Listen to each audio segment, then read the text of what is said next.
नया modular kitchen बनाते अगर ये गलतियां कर दोगे तो आपके किचन की लाइफ आधी हो जाएगी, क्योंकि उसका जो माइका होगा वो निकलने लग पड़ेगा, आपके चैनल नहीं चलेंगे, डस्ट रहेगी, बहुत दिक्कत आने वाली है। तो सबसे पहली चीज़ करना, जब भी मॉड्यूलर किचन बनाओ, जो लेमिनेट चिपकाने के लिए एडिजिव लगाया जाता है, अगर आपने किसी कारपेंटर या ठेकेदार को फुल मटेरियल के साथ दे दी तो वो कम पैसे में आपका काम तो ले लेगा, लेकिन जो मटेरियल यूज़ करेगा वो अच्छी क्वालिटी का नहीं होगा, तो बाद में माइका निकल जाता है, लेमिनेट निकल जाता है या फूल जाता है। तो सबसे पहली चीज़ ही वही करना है कि अच्छी क्वालिटी का माइका आपको यूज़ करना है। देखो, फेविकोल एक अच्छी कंपनी है, उसका यूज़ कर सकते हो, कोई प्रमोशनल वीडियो नहीं है।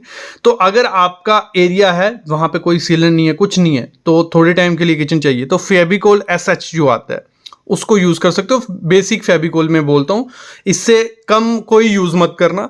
दूसरा रहता है फेविकोल मेराइन, सबको पता है मेराइन जो है वो बहुत अच्छा है, सीलन वाली एरिया में हर जगह आप उसको लगा सकते हो। तो फेविकोल मेराइन आपको अपने एरिया में यूज़ करना है।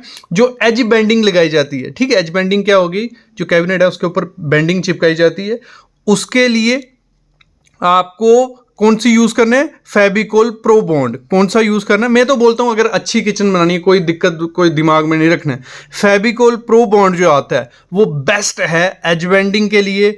PVC लैमिनेट्स जो रहते हैं, एक्रेलिक लैमिनेट जो रहते हैं, सॉरी एक्रेलिक शीट जो रहती है, इन तीनों के लिए फेविकोल प्रो बॉन्ड यूज़ करो। नहीं तो होता क्या है, आप ठेके पे दे देते हो, वो ऐसा फेविकोल या ऐसा एडिजिव यूज़ कर देते हैं जो तब तो चिपक जाता है, लेकिन थोड़े टाइम बाद वो फूलने लग पड़ता है। ये पहली चीज़ है।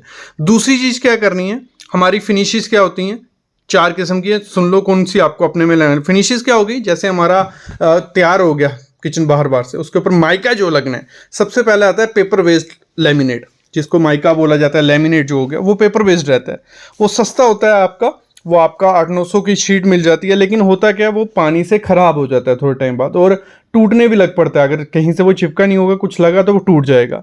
तो मैं बोलता हूँ आपकी अगर किचन बना रहे हो 2025 में और बेस्ट किचन बनानी है तो PVC लैमिनेट बेस्ट है।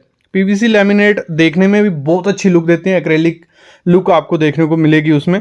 तो उसको बस जब चिपकाना है वो सही तरीके से चिपकाना, नहीं तो वो भी निकलने के चांसेस हो जाते हैं। अगली चीज़ होती है एक्रेलिक शीट और फिर है PU। ये 4 चीज़ें हैं जो हम फिनिशिंग में यूज़ करते हैं मॉड्यूलर किचन में। तो PVC लैमिनेट आप जा सकते हो, एक्रेलिक और PU तब जाना है तब, कोई बजट का इशू नहीं है, ये भी लगा सकते हो। अगली चीज़ है, जब भी अपनी किचन आपको बनानी है मॉड्यूलर किचन, अगर आपको PU या एक्रेलिक शीट लगानी है, एक्रेलिक शीट क्या हो गई, एक ग्लास की जैसी शीट आती है, बहुत अच्छी शीट है जो बहुत ग्लॉसी लुक देती है। PU क्या हो गया, पेंट हो गया। ये 2 तरीके से हम बना सकते हैं, एक्रेलिक शीट लगा लें या PU लगा लें। अगर ये आपको लगानी है तो उसके लिए आपको क्या करना है, HDHMR यूज़ करना है अपनी किचन, मॉड्यूलर किचन में। HDHMR के बिना नहीं जमेगा। अगर आप प्लाईवुड लगाते हो, ब्लॉक बोर्ड लगाते हो, तो उस पर इतने अच्छा एक्रेलिक भी नहीं लगती है और PU भी नहीं होता है। तो करना क्या है, HDHMR यूज़ करना है, लेकिन कौन सा करना है, HDHMR एक्शन टीसा का जो बॉयलो आता है, बहुत अच्छा है, जो पानी से खराब भी नहीं होगा, टर्माइट भी नहीं खाता। तो बॉयलो नाम सुन के आपको आइडिया लग जाएगा ये HDHMR यूज़ करना है। लेकिन इसमें हम गलती क्या कर देते हैं, जब HDHMR यूज़ करना है तो हम क्या करते हैं, 18 mm का यूज़ कर लेते हैं। जब हम 18 mm का यूज़ कर लेते हैं, जब हम उस पर PU करवाते हैं या एक्रेलिक लगवाते हैं, वो थोड़ा बेंड होने के चांसेस बहुत ज़्यादा हो जाते हैं। मतलब थोड़े टाइम बाद वो बेंड हो जाएगा, क्योंकि अगड़ जाता है। वो आपको कभी नहीं करना है। आपको क्या करना है, 25 mm का ही क्या करना है, HDHMR लगाना है जब भी मॉड्यूलर किचन है। कितना, कौन सा, 25 mm का, जिसके ऊपर आप आराम से क्या कर सकते हो, PU कर सकते हो, PU पेंट कर सकते हो, या क्या कर सकते हो, जो CNC वर्क रहता है। अगर 18 mm का यूज़ कर लेंगे, जब हम उस पर ग्रूव्स डालते हैं, CNC कटिंग करेंगे, तो वो और पतला हो जाएगा, टूटने के चांसेस अलग हो जाते हैं। तो बेस्ट है 25 mm का यूज़ करने। अगली चीज़ क्या होती है हमारी, चिमनी। बहुत इंपॉर्टेंट चीज़ है। जब किसी को मॉड्यूलर किचन बनाने देते हो, वो चिमनी अच्छी क्वालिटी की नहीं लगाते, और बाद में होता क्या है, दाग धब्बे रहते हैं, स्टेन रहता है, अब पूरा चिपचिपा सा रहेगा, आपका मॉड्यूलर किचन काला सा हो जाएगा जो भी फिनिशिंग लगाओगे। तो सबसे अच्छी चीज़ क्या है, 5 चीज़ें देख के चिमनी लेना। सबसे पहले 3 किस्म की चिमनी देखने को मिलती है। एक होती है कर्व्ड चिमनी, दूसरी एंगुलर और T शेप है। सामने आप देख रहे हो तीनों चिमनी है। कर्व्ड ग्लास चिमनी कौन सी, बहुत पहले यूज़ की जाती थी, जिस पर ग्लास लगा रहता था। बस इसके एक दिक्कत है, आपके सर पे ये लगती रहती है और देखने में इतनी ज़्यादा अच्छी नहीं है। दूसरी, ये आपके जो शटर्स होते हैं उनसे उनके अंदर नहीं रहती है, सामने दिखती रहती है, सबसे बेकार चीज़ है ये। तो मेरे ख्याल में कर्व्ड ग्लास चिमनी नहीं लगानी है। दूसरी है एंगुलर चिमनी, देखने में बहुत प्यारी लगती है, सर भी नहीं लगता है, सेक्शन भी ठीक ठीक है इसकी, लेकिन इसमें एक दिक्कत है। इसमें होता क्या है, ये कैबिनेट के अंदर नहीं जगती, मतलब उनके साथ मर्ज नहीं होती, सामने दिखती रहती है, तो मेरे को थोड़ी अजीब लगती है। तो बेस्ट मैं बोलता हूँ वो कौन सी है, T shape chimney. T shape की चिमनी कौन सी होगी, कुछ ऐसी चिमनी रहती है टी शेप की जो आपके कैबिनेट्स के अंदर हो जाती है, ये सबसे बेस्ट चीज़ है इसकी। और जो सिर्फ सामने क्या रहते हैं, बटन रहते हैं, इतनी ज़्यादा सर को भी नहीं लगती है आपको। और दूसरी चीज़ इसमें क्या होता है, सक्शन बहुत ज़्यादा अच्छी होती है, मतलब धुआं एकदम से बाहर निकाल देती है, लेकिन एंगुलर चिमनी में वो देखने को आपको नहीं मिलेगा। तो मैं बोलता हूँ टी शेप चिमनी लगाओ, और जब चिमनी लेनी है उसकी सक्शन चेक कर लेना। सक्शन क्या होगी कि धुआं कितना एक घंटे में वो खींचती है। तो 1500 MQ प्लस आपको सक्शन लेनी है, मतलब 1500 MQ ही लेनी है। इंडियन किचन है, कम लोगे तो इतनी अच्छी सक्शन नहीं करेगी। बाकी विंडो और जो एग्जॉस्ट फैन है वो भी मस्ट लगा लेना, ये मैं हर वीडियो में बोलता हूँ। अगला उसका एक चीज़ और देख लेना, साउंड लेवल, क्योंकि जब भी हम चिमनी लगाते हैं, बाहर कोई गेस्ट बैठा है, ठीक है, तो चिमनी की आवाज़ इतनी ज़्यादा होती है कि वो साउंड बाहर तक जाती है। तो मेरे ख्याल में 50 dB से 60 dB से ज़्यादा उसकी साउंड नहीं होनी चाहिए। हाइट क्या रखनी है चिमनी की लगाने की, ज्यादा हाइट पे लगा दोगे धुआं सक्शन नहीं करेगी, धुआं आगे पीछे चले जाएगा, आपके माइका पे लैमिनेट पे स्टेन रहने वाले हैं। तो आपको 24 इंच से 36 इंच रखनी है, आप डिसाइड कर लेना। दूसरा, आपको हमेशा मैं तो रिकमेंड करता हूँ, इंडियन किचन है, 3 फीट से कम चिमनी मत लो, क्योंकि जगह सब कुछ बना रहे हो, छोटी लगा लोगे, बाद में गैस स्टोव बड़ा कर दिया तो चिमनी तो बड़ी नहीं लगा सकते। तो पहले 3 फीट जो चिमनी आती है वो लगा लो, बाद में देखो। जब भी किचन बनानी है, ये जो 5 ऑर्गेनाइजर हैं ये मस्ट रखना। 2025 की किचन अगर जब बनाओगे तो ये रहती है कुछ कटलरी ट्रे। कटलरी ट्रे बहुत इंपॉर्टेंट, मैं बोलता हूँ एक नहीं 2 लगा सकते हो। तो ये ट्रे में आपका सब कुछ आ जाएगा।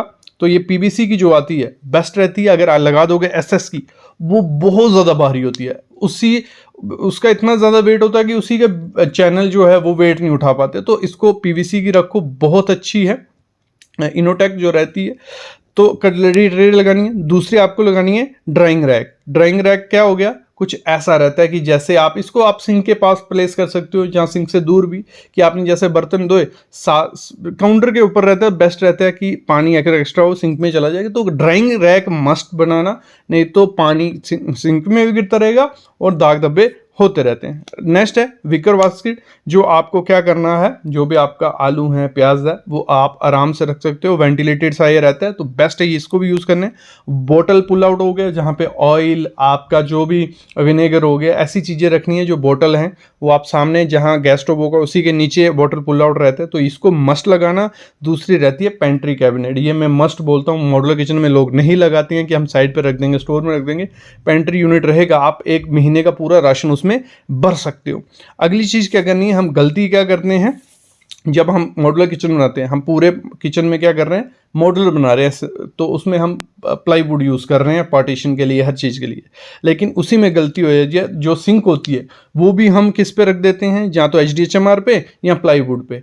वो बहुत बड़ी गलती है। बाद में क्या होता है, थोड़े टाइम बाद सीलन आती है, आपका वो सड़ जाता है, तो वो एरिया फिर से नया बनाना पड़ेगा। तो बेस्ट है उस एरिया में आप ग्रेनाइट लगवा लो, पार्टीशन के लिए मार्बल लगवा लो, तो वो क्या होगा, सड़ेगा नहीं।